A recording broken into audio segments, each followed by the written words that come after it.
Alright, last year I titled the Itel S25 Ultra the big competitor, speaking about how much I love the design and the display, and it got 13,000 views. And not long from then, I see people texting me that they got this device because of my review, which is actually nice. So Itel, if you are watching this video right now, send that mail to your boy right now. But that doesn't mean it's a perfect phone, right? It had its flaws with its processor, and the charging isn't so great. And that is what has brought me here. With the Itel S26 Ultra, I have good news and I have bad news. But before then, please smash the like button so that more people can get to see this video. And that subscribe button as well on our way to 3,000 subscribers. It's actually very insane that 3,000 people are interested in watching my videos. Thank you. Now, what's the good news and what's the bad news? Well, we will get there in a second. Before then, let's check out what comes in the box. The box and the unboxing hasn't changed much. We get the phone itself, a plastic translucent case, an 18-watt charger, a USB-C cable, a screen protector, SIM ejector tool, and the paperwork. Nothing extra. It is exactly the same unboxing experience from the Itel S25 Ultra. So no surprises here. In terms of the build and the design, if you are looking at it from the back, you will notice that it looks exactly like the Itel S25 Ultra. But if you look close enough, you notice that this one is a bit more curved to the side, which gives it a different look and give it a different feel. But we are still looking at a plastic back and a plastic frame, but covered with a Gorilla Glass 7i on the front, which is perfect for scratches and light drops. It is even upgraded to IP65 splash and dust resistant, and that is something you rarely see at this price point. That means you don't have to panic when one or two splashes spill on it. There's also an under-display fingerprint scanner, and it's not the fastest I have used, but it works reliably enough, and the SIM card tray holds dual nano SIM card slots, so depending on your region, you may or may not get the micro SD card expansion. So double check if you are into extra storage. We got 3 colors variants. We have the silver, we have the gold, and we have the blue. I wonder why smartphone companies will make devices and will not include the black variant. Black color should be the first one they should even consider, because black is just the best. It looks cool and it looks very, very pretty. Now, let's quickly talk about the part of the phone that you interact with 99% of the day. It's a bigger 6.8 inches curved AMOLED display with a full HD resolution and up to a 144Hz refresh rate. In real world use, it looks gorgeous with deep blacks, vibrant colors, and smooth animations. Outdoors, it is also bright enough to be used comfortably, peaking at 4,500 nits. So watching content, scrolling through social media, it looks really, really good. And honestly, it is hard to believe it's an Itel device. So in the display department, they made 2 big changes. Number one is the 144Hz refresh rate. I don't know if Itel used this as a marketing strategy or they actually skipped it, like it skipped their mind, because the chip in this device can only allow for a 120Hz refresh rate. I don't know, maybe they didn't make their findings or it actually skipped them. So putting 144Hz refresh rate to me seems like you are not being honest with your customer. And the second upgrade that they did is the brightness from 1,300 nits, I guess, to a 4,500 nit peak of brightness. And to be honest, the difference is very, very clear. All right, remember I said I had good news and I had bad news, right? And one of the good news is actually in the performance, right? It's not a crazy jump or a crazy leap, but at least it's a good improvement. I was expecting the MediaTek, Helio G100 or the Helio G200, but I was totally wrong. It seems Itel have this close relationship with Unisoc, or this close partnership with Unisoc. But again, it's not a crazy jump, but a big improvement from its predecessor. Underneath, you got the Unisoc T7-300 processor with up to 8 GB of RAM and up to a 256 GB of storage. And for day-to-day stuff, surfing WhatsApp, Instagram, YouTube, and multitasking is smooth like butter, better than the previous generation. Also, gaming is fine.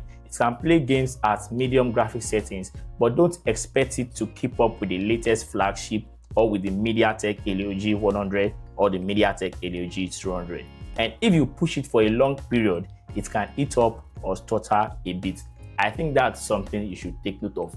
Again, as I've said, it's not like a big leap, but it's a good improvement from its predecessor. One bad news is that the camera specifications and its expectations remains the same. And for a period of 1 year, I was kind of disappointed. The rear camera still got a 50 megapixel main camera paired with an unusable macro sensor.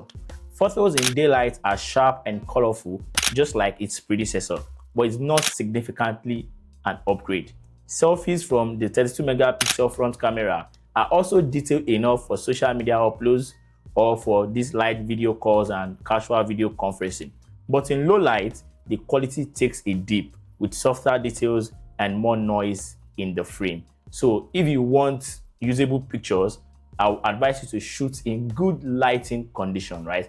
And for videos, it maxes out at 1440p, 30 frames per second max with basic stabilization. So if you want to use this video to shoot pictures or to shoot videos rather, make sure you get a tripod.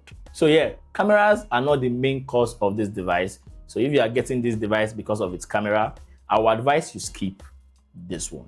The battery capacity is the main headline of this device.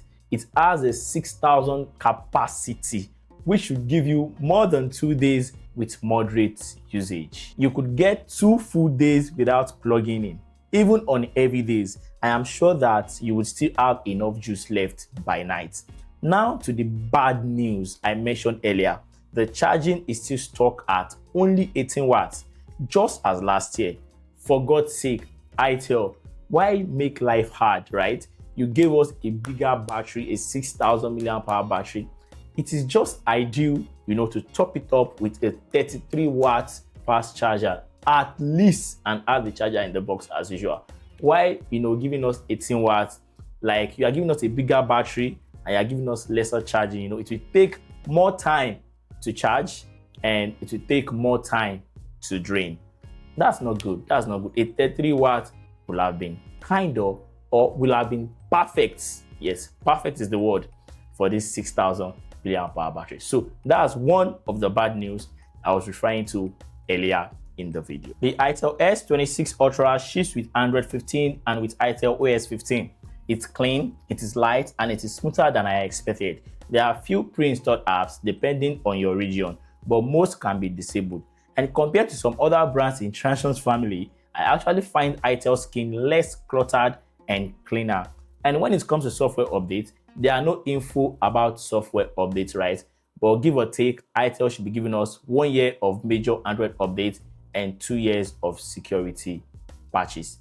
I'm not sure, but I think it's something to keep an eye on. Also, we have series of AI features that I've covered in my previous Infinix and Technos videos. We have Circle to Search, we have Itel Assistant, and a lot more you can actually explore when you get this device. In markets like Nigeria, this phone sells for around 229,900 naira, just let's say 30,000 naira.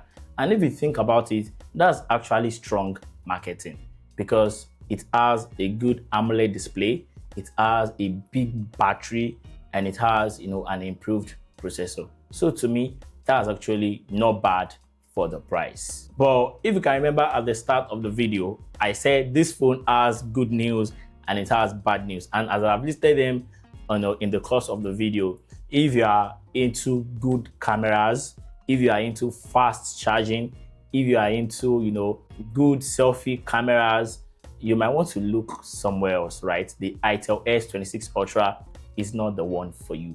But if you are into improved performance, you don't game that much, but you want something that can game on a budget, the Itel S26 Ultra is one for you. If you want bigger battery, the Itel S26 Ultra is one for you. If you want beautiful designs and beautiful display, the Itel S26 Ultra is one for you. So what is your choice? Let me know down below in the comments. Would you buy the Itel S26 Ultra or spend a little bit more for faster charging and good cameras? So hey, that is my review on the Itel S26 Ultra. Thank you so much for watching as always. Please, if you have gotten this device, let us know down below in the comments. If you are planning to get this device after this review, let us know down below in the comments. If you get something else, also let me know down below in the comments. Please don't forget to smash the like button to make a lot of difference, and that subscribe button, as we are so close to 3,000 subscribers. Again, it is insane that 3,000 people are interested in watching my videos. Thank you so much for watching, and as always, love, peace.